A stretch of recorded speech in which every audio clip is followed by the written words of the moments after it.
The ion blast seared past Dr. Valen Shuri's helmet, close enough to momentarily blind her augmented vision. She pressed herself against the ancient bulkhead, the corroded metal flaking beneath her gloved fingers.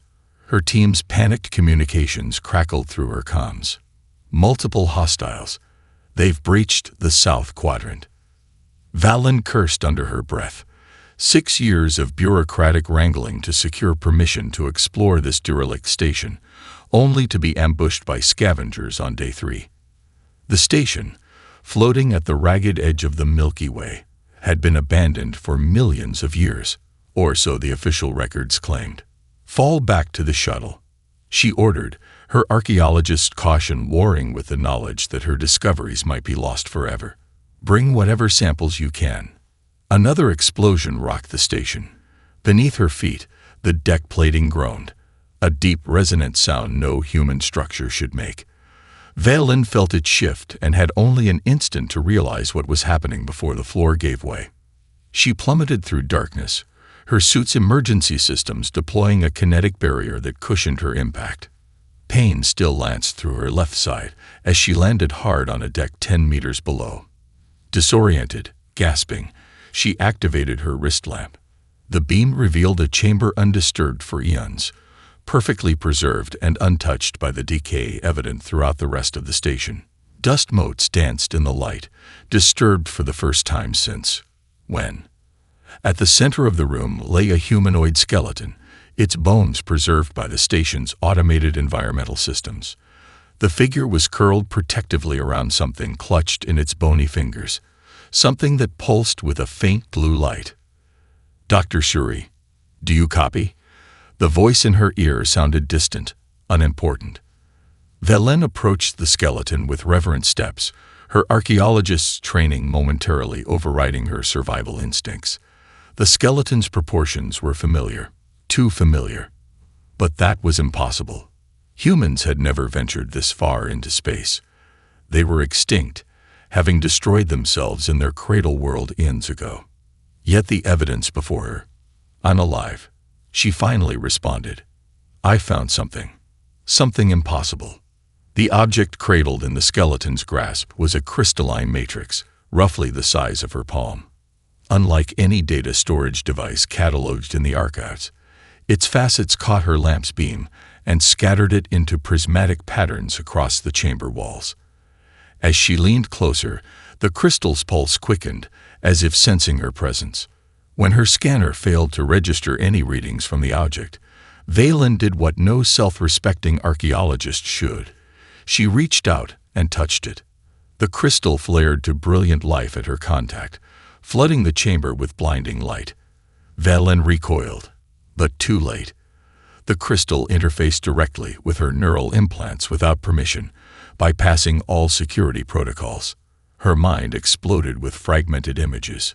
A blue-green planet, ships the size of moons, stars collapsing in sequence like dominoes, creatures of shadow and void moving between them, weapons that unmade reality itself, billions of voices crying out in unison, then silence. And beneath it all, a single set of coordinates and a phrase repeated like a desperate prayer: humanity's last harbor.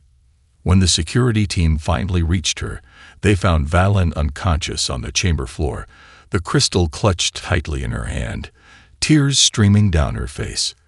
The skeleton's bones had crumbled to dust, its final mission completed. On her ship, the medical eye would later detect unusual activity in Valen's neural patterns, memories that weren't hers incorporating themselves into her consciousness.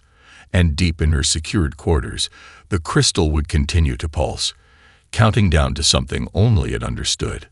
The truth of humanity's fate, and the galaxies, had awakened after billions of years of sleep. The holding cell's force field shimmered with a faint violet hue, the only illumination in the otherwise pitch-black room.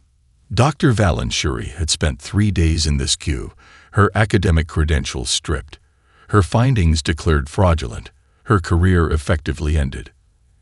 Every time she closed her eyes, the foreign memories from the crystal plagued her dreams. Vast armadas, weapons that unmade stars, and always those shadowy entities feeding on stellar matter. Fabricating historical artifacts is a Class II violation of archaeological protocols, the archival director had proclaimed during her tribunal. But claiming human involvement in interstellar affairs is sedition against the hegemony's historical record. What they really feared was the crystal itself, which they'd confiscated immediately. Its mere existence challenged millennia of established history. A subtle vibration thrummed through the floor, followed by distant alarms. Valen raised her head, her enhanced senses detecting a pressure change in the ventilation system. The force field flickered once, twice, then vanished entirely. She remained seated, suspecting a psychological test. You have approximately 40 seconds before emergency systems restore power, came a voice from the darkness. A tall figure materialized in the doorway, the sleek contours of a stealth suit absorbing all ambient light. Unless you prefer explaining yourself to the inquisitors they've summoned from Central Authority. Who are you? Valen demanded, still not moving. Captain Theron Kask. The figure tossed her a similar stealth suit. The man currently risking everything, because some very interesting people believe your discovery warrants examination. Interesting people. The Truth Seekers. Kask's voice carried a hint of reverence. Now suit up or stay here. Your choice, Professor. Another explosion rocked the facility. Whatever choice she'd had was rapidly evaporating. 30 minutes later, they emerged from a maintenance shaft directly into a private docking bay. A sleek vessel awaited them, its asymmetrical design unlike standard hegemony ships. The name Sparrow was stenciled beneath the cockpit in an ancient script Valen recognized from her studies. English. You're flying a ship with human markings. Valen hissed as they sprinted toward the boarding ramp. That's suicide in hegemony space. Kask shot her a grim smile as his gloved hand activated the entry sequence. Only if they catch us. Inside the Sparrow, Kask moved with practiced efficiency, bringing systems online while maintaining emission silence. The ship's interior was a contradiction of technological eras. Holographic interfaces alongside physical toggles and switches that appeared handcrafted. The crystal, Valen began. Secure in the cargo vault, Kask interrupted. Though I'd appreciate knowing what makes it valuable enough for the archival authority to erase your existence from all official records within hours of your arrest. Valen's blood went cold. They what?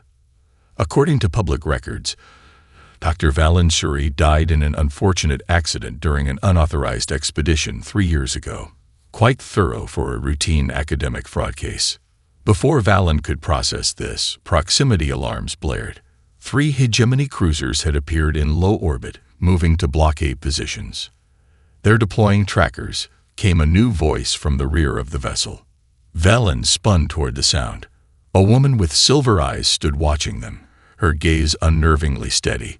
She hadn't been there seconds ago. Who the hell are you? Kask demanded, one hand moving to his sidearm. The one who can get us past those cruisers. The woman replied calmly. Her eyes flickered momentarily with lines of code. I'm Laria Nix, and unless you want your ship dissected by hegemony forces, I suggest you grant me access to your navigational systems. Kask's expression hardened. Give me one reason. The ship rocked violently as a tractor beam locked onto their hull. That's your reason, Laria said, moving smoothly to the co-pilot's seat. Time's up, Captain. As hegemony forces closed in around them, Valen realized her simple archaeological expedition had just become something far more dangerous, a conspiracy that powerful forces would kill to keep buried. Impossible, Kask muttered, watching the hegemony cruisers shrink in the distance. What Laria had done defied explanation. She hadn't hacked the Sparrow's systems. She'd interfaced with them directly, her silver eyes pulsing with code as her fingertips barely grazed the control surfaces. The ship had responded like a living thing, executing maneuvers that should have torn it apart, slipping through gaps in the hegemony's sensor grid that Kask hadn't even known existed. Now they drifted at the edge of the Caraxes Nebula, a swirling mass of radioactive gases and spatial anomalies that no sane pilot would voluntarily enter. The nebula is our only option, Laria said, reading his expression. Their patrol routes encircle all other exit vectors. Valen studied the strange woman. You're synthetic, but unlike any design I've encountered. Laria's smile didn't reach her eyes. And you're carrying memories that don't belong to you. I can see them integrating with your neural patterns. She tilted her head. Fascinating. The crystal chose you. Chose me. Valen felt a chill rush down her spine. That's not possible. It's an artifact, not a sentient. The coordinates, Kask interrupted, his attention fixed on the navigation display. Where exactly are they taking us? Valen hesitated before answering. According to the data I accessed before my arrest, we're heading to a region designated only as the Void in ancient stellar charts. Current astronomical data shows nothing there. No stars, no matter, not even cosmic background radiation. A perfect nothing doesn't occur naturally, Laria observed. Precisely. Valen stepped closer to the view screen. The crystal showed me something enormous hiding there. Something that's been waiting for the right moment to be found. The sparrow shuddered as they entered the nebula's outer boundary. Reality itself seemed to waver, the laws of physics becoming suggestions rather than absolutes. Chronometers fluctuated, gravity shifted unpredictably, and occasional flashes of what appeared to be alternate timelines ghosted across the view screen. 6 hours into their journey through this psychedelic nightmare, proximity alarms blared again. Drift pirates. Kask spat, eyeing the sensors. They used the nebula's properties to ambush travelers. 3 ramshackle vessels emerged from a particulate cloud, their hulls cobbled together from salvaged ships. Each bristled with improvised weapons. We can't outrun them in this soup, Kask said grimly, charging weapons systems. The lead pirate vessel transmitted. Unidentified ship, power down and prepare for boarding. Resist and be destroyed. Laria abruptly stood. The crystal. Bring it to the bridge. Valen hesitated only a moment before retrieving the artifact from its secured container. As she returned, the pirates opened fire, rocking the sparrow violently. Hold them off, Laria ordered, taking the crystal from Valen's hands. To everyone's shock, Laria pressed the crystal against her chest, where it sank partially into her synthetic body. Her silver eyes blazed with light as information transferred between them. There, she whispered, pointing to a seemingly random patch of nebula. We need to go there. Now. Kask opened his mouth to argue but stopped when he saw what was happening to their attackers. The pirate ships were unmaking themselves, component by component, as if time was running backward for their molecular structure. What the hell? He began. The nebula remembers, Laria said cryptically. It remembers what happened here billions of years ago when the heralds came through. Now fly, Captain. Fly exactly where I tell you. As Kask reluctantly complied, Valen noticed something impossible on the scanners. A perfect spherical boundary appearing just ahead, a geometrically precise edge, where the chaotic nebula simply stopped. There it is, Laria whispered, the crystal now pulsing in rhythm with her heartbeat. Humanity's last harbor. The sparrow crossed the invisible threshold, and reality inverted around them. For one terrifying moment, the sparrow ceased to exist. Valen felt herself disintegrate. Consciousness spread across vast distances as her atoms separated and reformed. Kask's scream became a stretched wavelength of sound that lasted both an instant and eternity. Only Laria remained solid, her synthetic form anchoring them. Somehow, as reality reassembled itself around them. Then, abruptly, everything snapped back into place. Systems rebooting. Kask rasped, hands trembling as he checked the ship's diagnostics. What just happened? Valen stared through the view screen, words failing her, where there should have been empty void. A complete star system gleamed before them. A golden sun surrounded by orbital structures, so vast they defied comprehension. Massive interlocking arrays formed a partial Dyson sphere, with sprawling shipyards and battle platforms suspended in perfect geometric patterns. And docked within these structures, ship after ship after ship, sleek, predatory vessels bearing an insignia of a phoenix rising from a star. The crystal in Luria's chest pulsed brighter, sending visible waves of energy through her synthetic body. She collapsed to the deck, convulsing as information cascaded through her systems. Luria. Valen moved to help her, but froze when the woman's eyes snapped open, no longer silver but human brown, filled with decades of memories that weren't hers. Quarantine protocol initiated, announced a voice from everywhere at once as golden light bathed the Sparrow. Genetic and temporal signatures detected. Processing. Holographic interfaces materialized throughout the bridge, scanning each of them with penetrating beams. Kask drew his weapon instinctively, but it crumbled to dust in his hand. Weapons technology. Primitive. Threat assessment. Minimal, the voice continued. Initiating communication protocols. A figure shimmered into existence before them. A tall humanoid form composed of light, its features androgynous and serene. "I am Sci-Fi," it stated. "Custodian of humanity's last harbor. Identity verification required before access is granted." The being turned to Kask. Scanning genetic markers. Analysis complete. A flicker of what might have been surprise crossed its luminous features. Genetic pattern matches Admiral Helena Kask. Fleet Commander, 87% concordance. Descendant status. Confirmed. Kask's face drained of color. "That's not possible. My family has no connection to." "Your ancestral records were altered," Sci-Fi interrupted, "as were those of all human survivors." The AI turned its attention to Valen. "Neural patterns show integration with recall key data. You carry the memories of Commander Elijah Weapons Division." The being's light dimmed slightly. His sacrifice enabled the facility's concealment. Finally, Sci-Fi addressed Luria, who was slowly regaining composure. "Synthetic vessel housing quantum consciousness matrix. Identity. Dr. Ileana Reyes." The AI's tone shifted, becoming almost reverent. "Creator of the Nova Lance.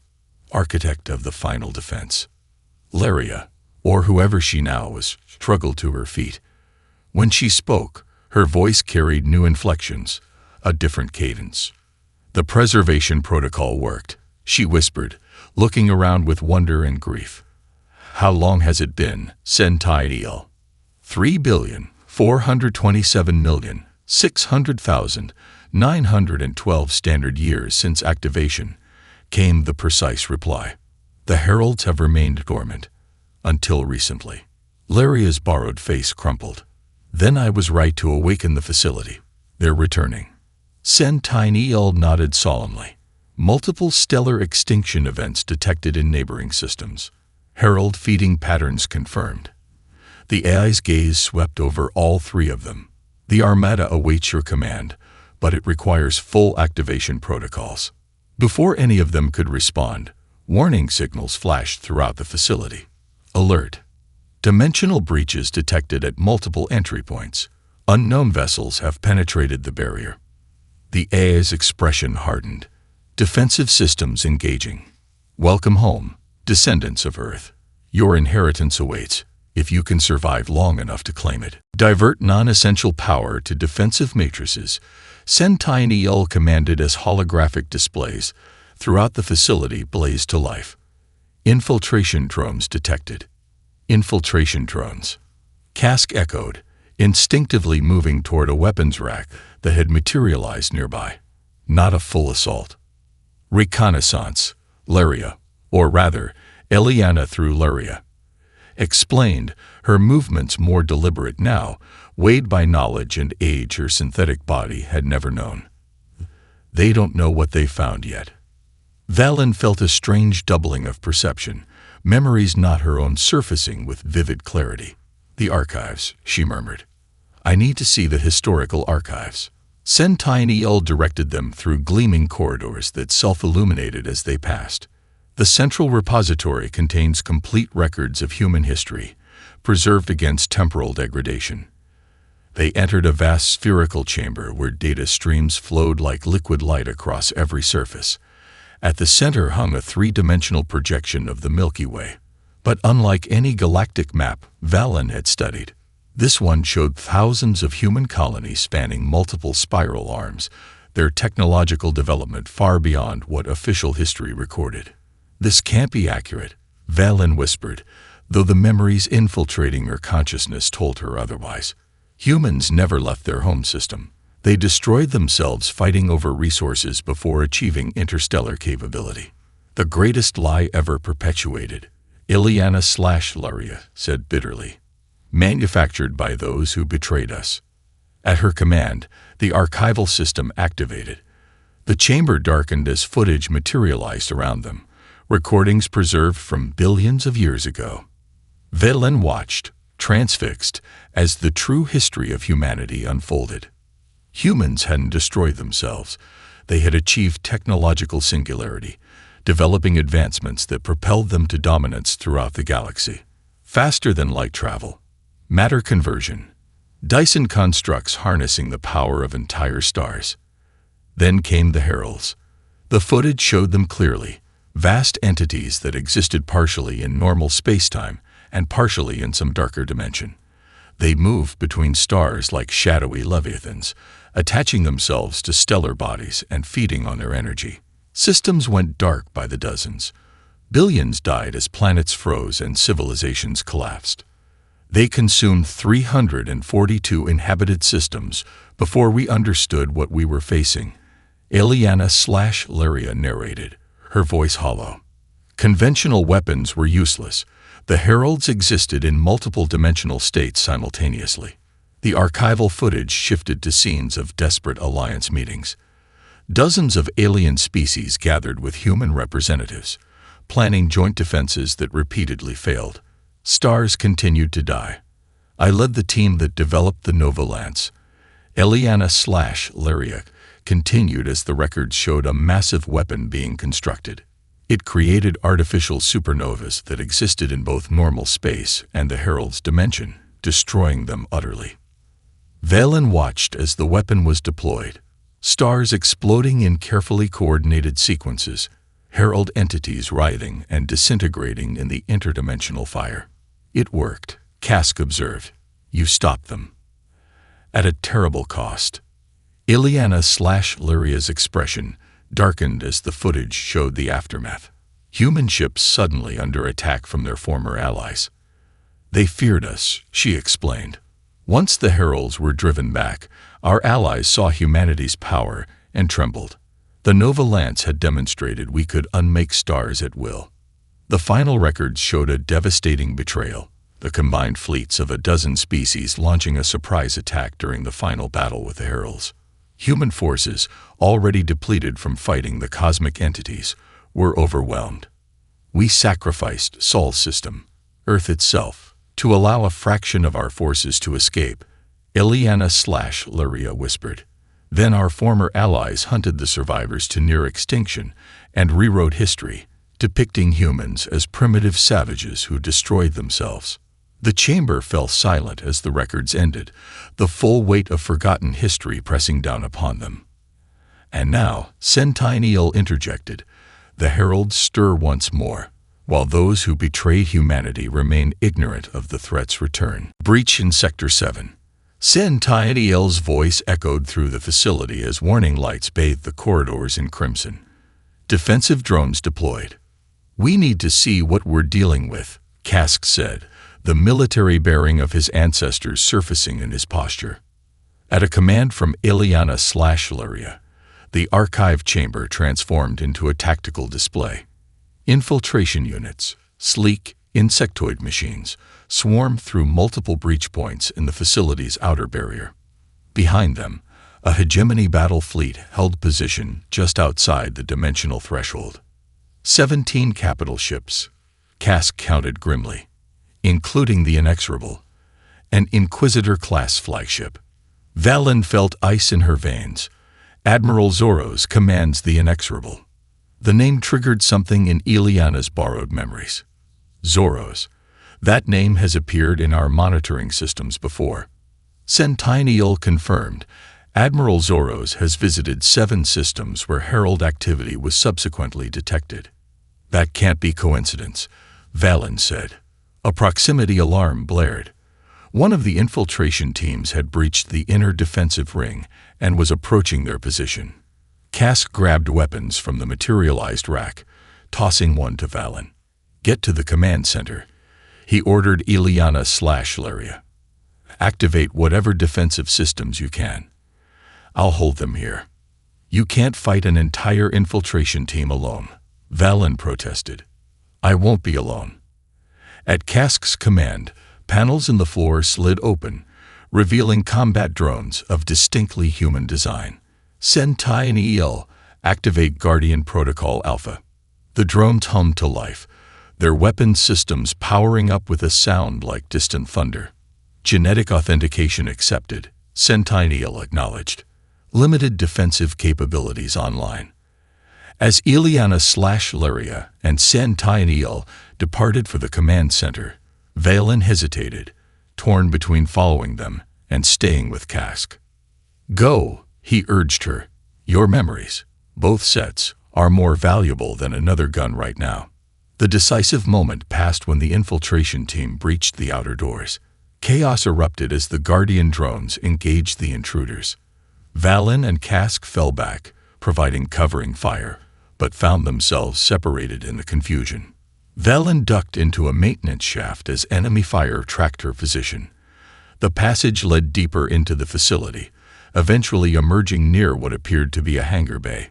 She realized too late she'd walked into a trap. "Dr. Shuri," came a coldly aristocratic voice. "How disappointing to find you consorting with ghosts and abominations." Admiral Zoros stepped from the shadows, flanked by elite hegemony commandos. In his late years, Zoros epitomized hegemony authority. Silver-haired, immaculately uniformed, with cybernetic enhancements visible at his temples. "The artifact you discovered was meant to remain buried," he continued. "As was this facility. As was the truth." "You know what this place is," Valen realized. "You know about the Heralds." Something shifted in Zoros's expression, a religious fervor replacing professional detachment. "The great devourers returned to cleanse the galaxy of the unworthy," he intoned. "Their coming was foretold." Horror dawned on Valen. "You're not trying to stop them. You worship them." Zoros smiled thinly. "The hegemony was founded to ensure no species would ever again possess the power to oppose the Heralds. For billions of years, we've guided civilization's development, restricting technologies that might threaten their return." "You're insane," Valen whispered. "I am enlightened," Zoros countered. "The Heralds are divine beings, bringing transformation through consumption. Humanity blasphemed by opposing them, and paid the price." He gestured, and his commandos seized Valen. "You will help us access the Nova Lance," he informed her. "Your neural connection to the crystal makes you uniquely valuable." "I'll die first," Valen spat. "Perhaps." Zoros's smile turned cruel. "But first, you'll witness the rebirth of gods." The command center of humanity's last harbor blazed with activity as Ileana/Laria's fingers danced across control interfaces. Ancient systems awakened at her touch, power surging through long-dormant circuits. "Where's Valen?" she demanded when Cask arrived, bloody but alive. "Separated during the assault," he replied grimly. "Sentai EL is tracking her biosignature. She's been taken to the inexorable." Ileana/Laria's expression hardened. "Then we accelerate our timeline. Sentai EL, initiate the Lazarus Protocol." "Warning," the AI responded. "Lazarus Protocol requires full genetic authentication from both military and scientific command structures. Current authentication is incomplete. Override." Ileana/Laria slammed her fist down. "We're out of options. Impossible without." Sentai EL began, then paused. "Detecting targeted temporal anomaly in Dry Dock Alpha. Unprecedented energy signatures." The tactical display shifted, showing a massive chamber where something impossible was happening. Space itself folded inward at the center of the dock, a pinpoint of blinding light expanding to form a swirling portal. Through this temporal aperture emerged the bow of a massive warship, its hull bearing the insignia of the Phoenix rising from a star. The dreadnought Phoenix, Ileana whispered in awe. But how? Sain-N-Tiny-L's avatar flickered, temporal recall initiated from an unknown source. The flagship is returning from the past. Kask understood instantly. The crystal. It wasn't just a key. It was a beacon, calling the past to the present. The Phoenix was thought destroyed in the final battle. Ileana confirmed, ancestral memories flooding her consciousness. This violates every law of temporal physics. Alert! Sain-Tiny-L interrupted. Herald energy signatures detected in multiple sectors. The enemy fleet is creating dimensional breaches. The tactical display showed horrifying imagery.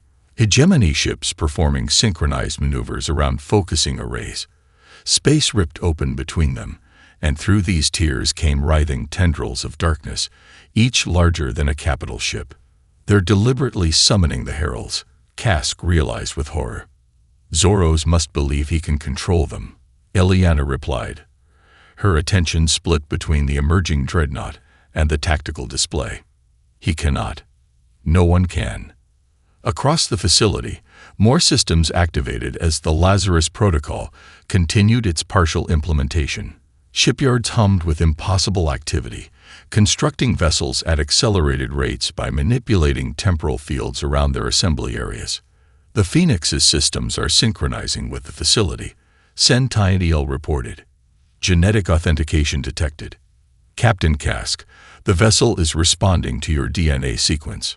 Kask felt a strange resonance within himself, as if part of his consciousness was being drawn toward the massive ship. I can feel it, he murmured. It's calling to me. It recognizes its commander's bloodline, Ileana explained. The Phoenix was your ancestor's flagship. It wants you at the helm. I'm a smuggler, not a warship commander, Kask protested. You're more than that, Ileana countered. The memories are in your DNA. Trust them. On the tactical display, the situation grew dire. Herald entities converged on the facility's sun, beginning to feed on its energy. Solar output decreased by 4% in moments. If they consume our star, we lose everything, Ileana said urgently. Kask, we need the Phoenix operational now. What about Valen? He demanded. The Phoenix has retrieval capabilities beyond anything else in the fleet. Ileana locked eyes with him. It's her only hope. It's all our only hope. Kask made his decision. Send Sain-Tiny-L, prepare a transit path to Docking Bay Alpha, and give me everything you have on Herald vulnerabilities. As he sprinted toward his inheritance, the AI's voice followed him. Captain, the Phoenix carries the prototype Nova Lance. Only a direct descendant of its creator can activate it. Then we better get Valen back, Kask called over his shoulder. Because we're going to need every weapon we've got. Valen struggled against her restraints aboard the Inexorable, her consciousness swimming between her own perceptions and the foreign memories cascading through her mind. The crystal's influence had permanently altered her neural patterns, granting her glimpses of Commander Suri's experiences, including his knowledge of Herald physiology. The interface is ready, Admiral, reported a technician. We can begin the extraction process. Zoros loomed over her, his cybernetic implants pulsing with crimson light. The memories you carry will give us control over the Nova Lance. The Heralds will feast unimpeded. You don't understand what you're dealing with. Valen gasped as they connected neural probes to her temples. The Heralds don't distinguish between followers and food. Zoros smiled thinly. The faithful will be ascended, transformed through consumption. A violent tremor shook the flagship, alarms blaring throughout the vessel. On the command view screen, a massive shape emerged from the heart of the human facility, the dreadnought Phoenix, its ancient hull gleaming as if freshly forged. Surrounding it, dozens of smaller warships rose from awakened shipyards, their weapons systems charging. Impossible, Zoros whispered. No one could activate those vessels without. without a direct descendant of their commanders. Valen laughed despite the pain. You should have checked Kask's genetic history more carefully. The Phoenix accelerated toward the inexorable, performing maneuvers that defied conventional physics. When it opened fire, its weapons didn't launch projectiles or energy beams. They distorted reality itself, creating localized temporal inversions that caused sections of hegemony ships to age thousands of years in seconds, crumbling into dust. Aboard the Phoenix, Kask stood on the command deck, his hands hovering over control interfaces that responded to his thoughts more than his actions. Genetic memory guided him, his ancestors' knowledge flowing through his consciousness. Herald entities converging, reported a tactical officer, one of the automated systems given holographic form. They're attempting to shield the hegemony flagship. All vessels, execute pattern Delta. Kask ordered, the terminology coming naturally to him. Focus fire on the dimensional tethers. The human fleet moved in perfect synchronization, targeting the shadowy connections between the heralds and their physical manifestations. The entities writhed in apparent agony as their anchor points were severed. Captain, came Ileana's voice through the communication system. We've identified Valen's location. She's in the flagship's central laboratory. The heralds are converging there. They're drawn to the crystal's energy signature inside her, Kask realized. Prepare retrieval team and temporal extraction. What followed was a precision strike unlike anything the galaxy had seen for billions of years. The Phoenix phased partially out of normal spacetime, allowing it to penetrate the inexorable's hull without physically damaging it. Kask led the extraction team personally, moving through the hegemony vessel like ghosts. They found Valen connected to a machine designed to extract her memories. Around her, reality had begun to thin, herald tendrils pushing through from their dimension, drawn to the crystal's energy resonating within her mind. Zorro stood at the center of the phenomenon, arms outstretched in rapturous welcome, as his body began to dissolve, merging with the herald manifestation. The ascension begins, he cried. The stars will feed the worthy. Kask's team moved with practiced efficiency, severing Valen's connections to the machine and creating a localized temporal bubble around her. As they retreated with her unconscious form, Zorro's transformation completed. His consciousness absorbed by the herald entity, his knowledge of the hegemony fleet now available to the cosmic predators. Back aboard the Phoenix, Valen awakened to find herself in the ship's central chamber, where a familiar crystalline structure dominated the room, the Nova Lance prototype. The other vessels are in position, Ileana reported, but herald manifestations have appeared at 37 major star systems throughout the galaxy. The hegemony is in chaos, unprepared for what they've awoken. Valen approached the lance, feeling it resonate with the crystal energy within her. This weapon can destroy them, but at what cost? How many inhabited systems would we sacrifice? There is another way, Kask said quietly, accessing deeper genetic memories. The Stellar Sanctuary, a theoretical technology, Ileana breathed. It was never deployed because it required too much energy. It would create dimensional barriers around stars, Valen explained, the knowledge flowing through her, trapping heralds inside while preserving the stars and their planets. We have the full resources of this facility, Kask pointed out, and a fleet designed to implement exactly this kind of technology. Their decision made, the human fleet deployed across the galaxy, racing against time as heralds converged on populated systems. The Phoenix led the charge, its advanced drives allowing it to reach distant stars in moments. At each threatened system, they deployed the sanctuary technology, creating shimmering barriers that separated the heralds from the normal universe while preserving the stars within. The entities found themselves trapped, unable to continue their feast, unable to return to their home dimension. As word spread of humanity's return and the true history of the galaxy, countless oppressed species rose up against their hegemony overlords, joining the effort to contain the cosmic threat.